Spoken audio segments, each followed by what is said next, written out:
Mario Bernard says the goal is to make the meals visually pleasing for everyone. And rest assured, all the insects are locally sourced. And some are even considered superfoods. Experts say insects are the future of food. Crickets, for example, need about 12 times less feed than cattle. The chef is trying to save the earth one mealworm biscuit at a time. Okay, what do you think? You think you could do it? I think if you made it look like real food, regular food, I mean, that doesn't look bad, does it? No, they say they are. Some of them are superfood. I don't know about that one. I couldn't eat crickets or whatever those worms are there. I don't know. All right, yeah. Enjoy your meal, everyone. Yeah. News 3 Now at 5 starts right now. And right now at 5, the trial for the former Wisconsin Badger football player accused of sexual assault is underway. We'll hear the opening statements. And a rise in overdoses in Rock County has drug recovery officials warning of a bad batch of heroin. From the Channel3000.com Alert Center, this is News 3 Now at 5. Thank you for staying with us at 5. An increase in drug overdoses is spreading throughout southern Wisconsin. And today, public health officials in Rock County say they're worried the drugs have made their way to them. Rock County reporter Adam Duxter joining us live now at the Bureau from the Janesville Gazette with just how dangerous the situation has gotten in the last few weeks. Adam. Well, Mark and Susan, last week it was Dane County issuing the warning after a string of overdoses, and this week it's Rock County. And as you're about to learn, these drugs know no boundaries when it comes to age. Last Friday was one of the busiest days yet for drug recovery coach Mike Sheridan.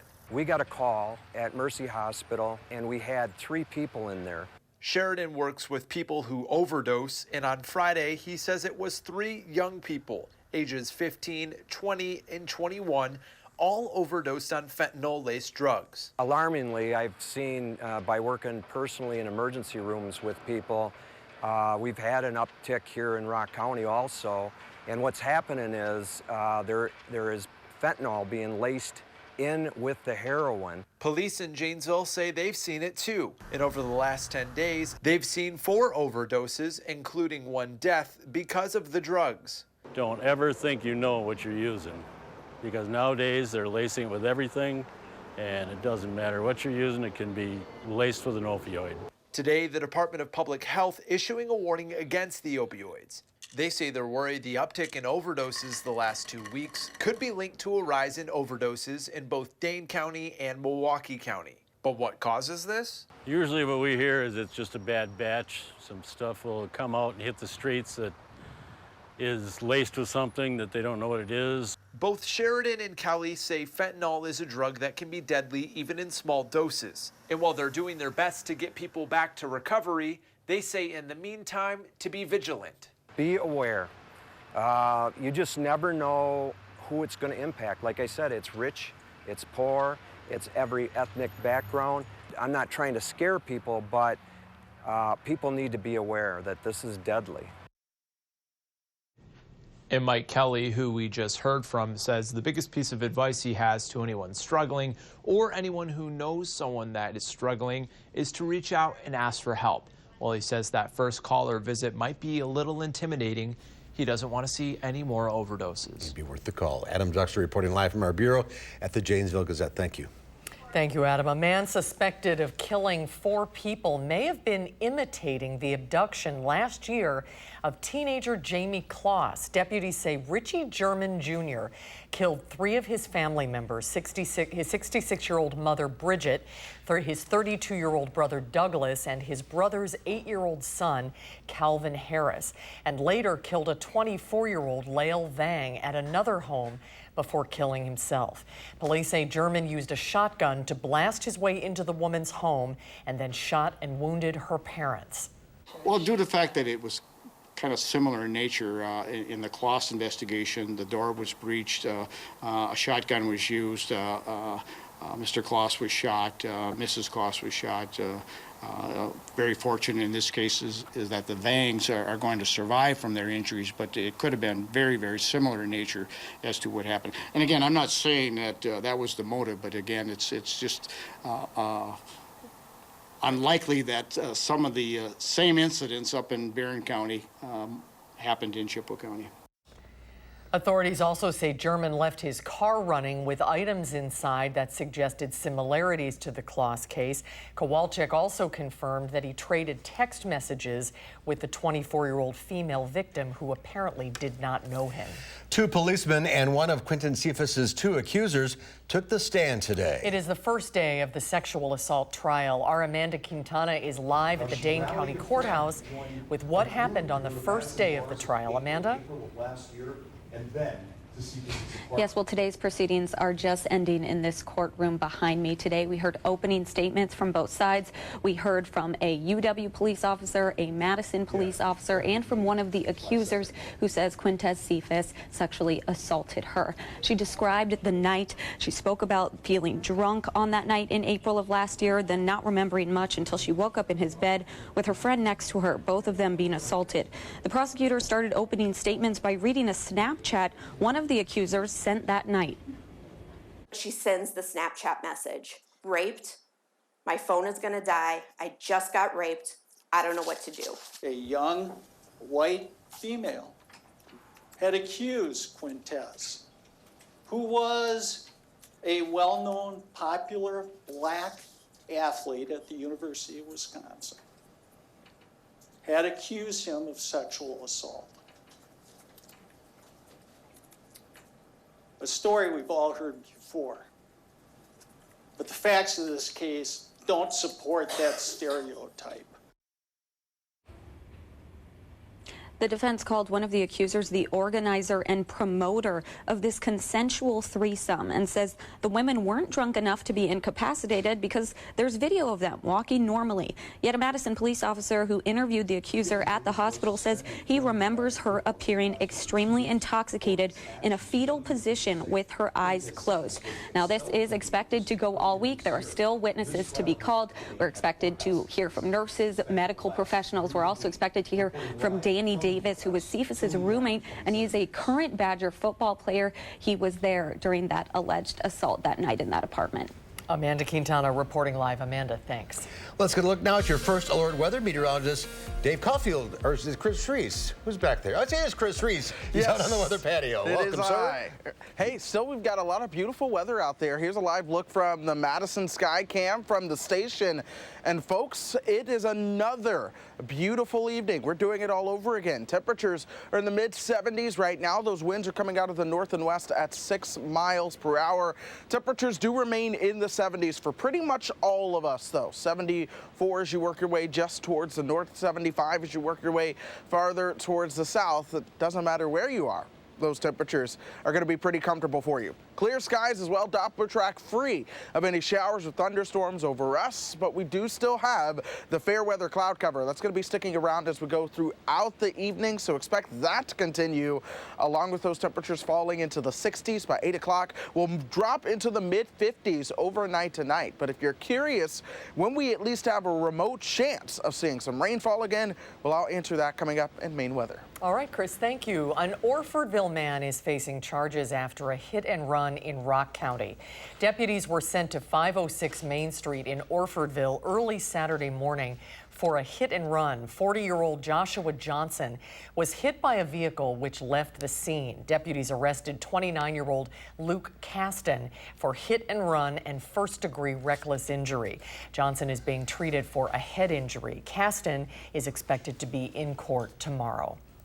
Madison police are looking for one teen and have another in custody following a pair of hit and runs yesterday on the north side. Officers say the first involved a stolen vehicle crashing into the back of a school bus. Rose Schmidt is here now to explain what we know. Rose. Yes, well, the good news is that the driver and the children were all okay, but the problem is that Madison police say they continue to see cars being stolen all over the city. And officers arrested 17-year-old DeMonte Tillman on multiple charges. Police say Tillman was driving a stolen SUV on School Road yesterday around 4:30 in the afternoon. Authorities say a school bus was in front of Mendota Elementary School, and Tillman hit the bus from behind, then drove off. Police later arrested him at a gas station on Northport Drive. Officers learned he had stolen the SUV from a laundromat just a few blocks away. It's not just stolen cars. There are a lot of other crimes associated with this crime spree. And as I've told people, this has been one of the top priorities, if not the top priority for the City of Madison Police Department to put an end to this. We have taken a lot of young people off the streets. Officers say after Tillman drove away from the elementary school, he was traveling with a Chevy Impala. Both cars sped through the neighborhood, and the Impala T-boned another car and drove away, causing a second hit and run in just a matter of minutes. Police say they're still looking for that 16-year-old driver.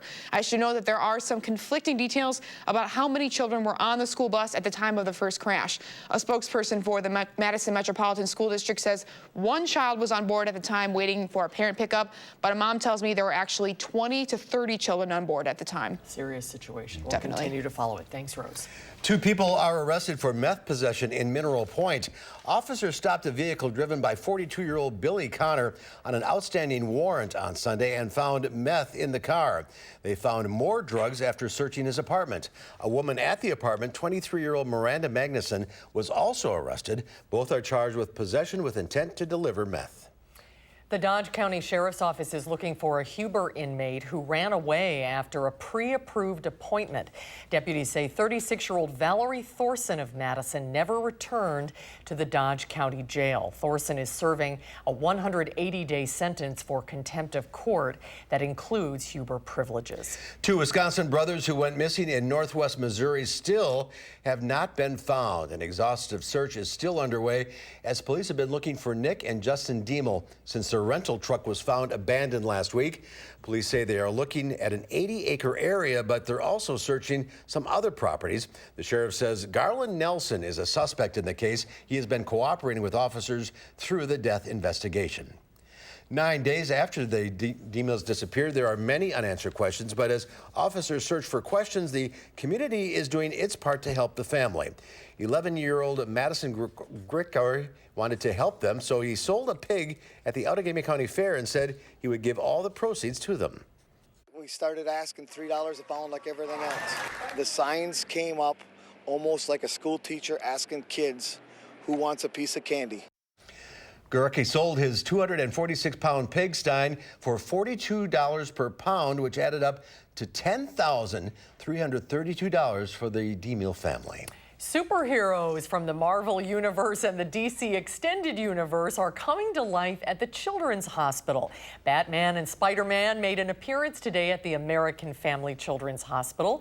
Employees from Al's Window Cleaning Company dressed up in the costumes to boost the spirits of kids at the hospital. A mother from DeForest says her daughter has been in the hospital since getting a kidney removed, and seeing the superheroes added some excitement to her daughter's day. I think it's just really fun for her to kind of see something different that she would normally not see. And she's been sitting here and not having a lot of, you know, things exciting happening, so besides medical stuff. So this kind of gives it a different view of the hospital. Yeah, I wish I saw Wonder Woman. We can't do it tomorrow? Well, now she's on TV, and she's my replacement, apparently. Rocking that microphone. Oh, that is so precious. Employees at Al's Window Cleaning Company says they also do this for kids at the Children's Hospital in Milwaukee. Way to do something good. What a cutie. Yeah. Well, ahead on News 3 now at 5, 10 presidential hopefuls will meet in Detroit tonight. How the candidates are polling ahead of the second Democratic presidential debate. And then coming up tonight at 6, as we get closer to the start of the CrossFit Games, we're taking a look at local restaurants offering special healthy menu items. And on Wall Street today, the Dow was down 23, the NASDAQ lost 20, the S&P 500 was down 8. We'll be right back.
Welcome back. Investigators are searching for a motive following the deadly shooting at a festival in California. The alleged gunman, 19-year-old Santino William Ligan, shot more than a dozen people, leaving 3 dead before officers killed him. Investigators say 3 weeks ago, the suspect legally purchased an AK-47 style assault rifle in Nevada. Sunday afternoon, he walked about a half mile from his car to the festival where he cut through a fence. That day, he had posted at least 2 images to Instagram, one showing the fairgrounds and another that referred to an author with white nationalist views and contained a derogatory reference to mixed-race people. Investigators are still looking into whether Ligan had any help. The second Democratic presidential debate begins tonight in Detroit, and the stakes could not be higher for many in the crowded field of candidates. The debate will be at the historic Fox Theater in Detroit. Senators Elizabeth Warren and Bernie Sanders will be at center stage making their case to voters. Warren and Sanders are the 2 highest polling candidates appearing tonight, although they both trail former Vice President Joe Biden. Voters told us that they felt that candidates like Elizabeth Warren in particular, and also Bernie Sanders, were going to fight for people like them. South Bend, Indiana Mayor Pete Buttigieg, former Texas Congressman Beto O'Rourke, and Senator Amy Klobuchar are among the other candidates appearing tonight. A total of 10 more candidates will be on the stage tomorrow. Senator Cory Booker, Congresswoman Tulsi Gabbard, and Andrew Yang are among those debating with Biden and Senator Harris. And that's tonight on CNN at 7 o'clock. Let's get a look now at your first alert to weather. Meteorologist Chris Reese has your forecast. Chris. Hey, things have been very beautiful for us for the past couple of days, and there's no reason for that to end right now. Another gorgeous afternoon out there. Temperatures made it 75 for the high, so we were 6 degrees below normal. We started out right around 60. And here's the deal. As we've gone through the month of July, we see a lot more stretches of those temperatures above normal than we do with days that were normal or just below. Here's the hot week that we did see just a couple weeks ago. But as we round out the month, the last 2 days, we're seeing a little bit of a change, and that's going to be with temperatures that are below average. 75 in Madison right now, the Dells at 71, Camp Douglas at 73. You see those winds staying northerly for us, drawing in that cooler, drier air underneath the region of high pressure that has moved in out of Canada. Here we are now, 8 degrees cooler than we were at this time yesterday. Yesterday, I said it's the second day behind a cold front. That's the coldest. Today is proving my point there from yesterday. So it's certainly going to be a cooler afternoon and evening. It's also going to be drier when it comes to the air. There's not a lot of moisture out there. Dew points are into the low 50s, even some upper 40s. Dew points are showing up in spots. So the moral of the story is it's going to be extremely comfortable as you head outdoors. If you can eat dinner outdoors, maybe go for a late afternoon hike or walk the dog, it's going to be absolutely perfect for you. That dry air means no showers or thunderstorms for us. What we are paying attention to towards Omaha, Nebraska, right along that I-29 corridor. That's the one region where we're watching some showers and thunderstorms. Elsewhere across the Midwest, you have some showers and thunderstorms back across parts of the Rockies. The next area of showers and thunderstorms, it's going to be across parts of the Appalachians. So it's the mountain regions over the country that are getting in on the rain chances as of now. But high pressure does stay in control for us, pushing a cold front towards the south and east. This will keep that dry weather around going through the rest of tonight, tomorrow, even the next day and into the weekend. One thing we'll watch is as we go towards Thursday and Friday, our winds will try to become a little bit more southerly. We'll talk about how that's going to impact us in just a second. But let's take you through the rest of tonight for now. Look for those temperatures to fall into the mid-50s, and do not be surprised if some folks make it into the upper 40s by the time we head towards tomorrow. 69 for lunchtime tomorrow, and then we'll top out right around 78 degrees as we get into the peak heating of the day. Some folks may make it a little bit closer towards the 80-degree mark. Tomorrow night, we'll see another night in the low 50s before topping out into the upper 70s and low 80s as we move into your Thursday. Again, watch these winds Thursday, trying to come out of the east and then the southeast. That's what's going to help our temperatures climb a couple degrees, especially towards the weekend. Saturday and Sunday, we'll see those temperatures closer towards 84, but a little cold front comes through on Monday. That's going to gradually decrease our temperatures, especially as we start to head towards towards the end of the forecast. In fact, the overall trend as we go through the middle of August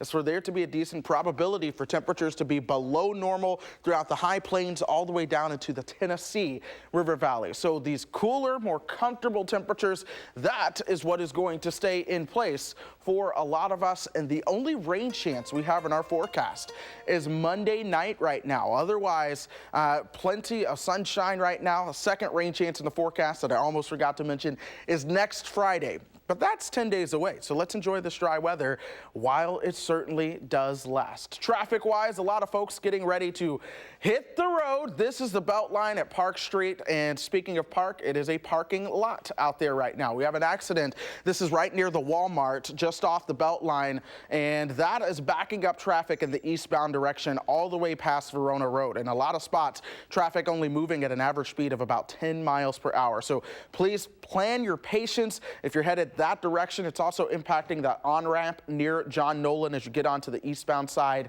of the Beltline. Downtown, we've got some slowdowns as well, though they are not as severe. The moral of the story, as I like to say every day, just pack your patience. Let's get home safely so we can see you here tomorrow.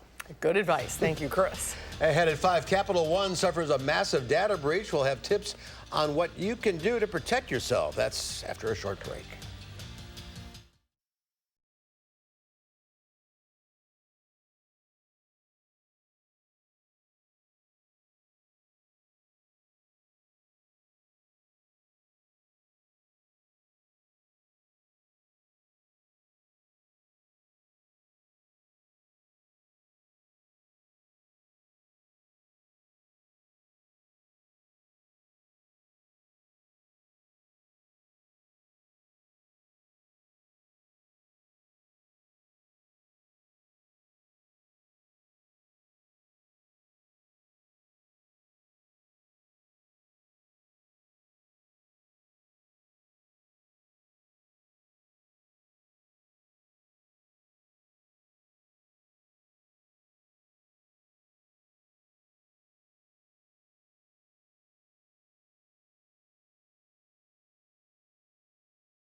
Well, if you have a Capital One credit card or have applied for one, your personal information may be compromised. The company says a Seattle woman stole the data of 100 million people in the U.S. Lisa Mateo reports from New York.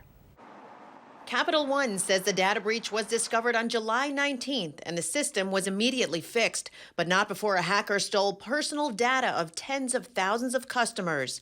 The FBI says former software engineer Paige Thompson is responsible for the attack. She is under arrest, accused of stealing about 140,000 Social Security numbers in the U.S., as well as 80,000 linked bank account numbers. It's not the first. It surely won't be the last. Today it's Capital One. Last year it was Marriott. The year before it was Equifax. The data breach involves more than 100 million people in the U.S. The bulk of that hacked data comes from consumers and small businesses who applied for credit cards between 2005 and early 2019. Capital One says it will be notifying affected individuals. The company believes it is unlikely that the information was used for fraud, but it will offer free credit monitoring services to those affected. Other steps consumers can take include checking credit scores annually, placing a credit freeze on your account, making it harder for someone to open a new account in your name, filing taxes early before a scammer can. Assume your information is out there. There have been so many data breaches that if it's not out there yet, it probably will be soon. In addition, financial experts always advise consumers to frequently change online passwords. Lisa Mateo, CBS News, New York. This news comes 1 week after a credit monitoring agency, Equifax, agreed to pay up to $700 million for a data breach that exposed the information of 147 million Americans. We'll have another check of your weather when we come back.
Tonight on the CBS Evening News, what every credit card holder needs to do right now after Capital One said a hacker accessed more than 100 million accounts.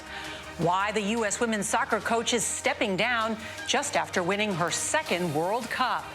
And one hospital's baby boom. 36 neonatal nurses are delivering babies this year. That's tonight on the CBS Evening News. What a night outside tonight. Yeah, absolutely perfect. I'm getting outdoors as soon as our shows are over. Folks, I encourage you to do the same. We'll see those lows fall down to 56 degrees tonight. It's another one of those open the windows kind of nights. If you are able to do so, more sunshine as we go through the weekend. All right, thanks for watching, everyone. We'll see you back here at 6. The CBS Evening News starts right now.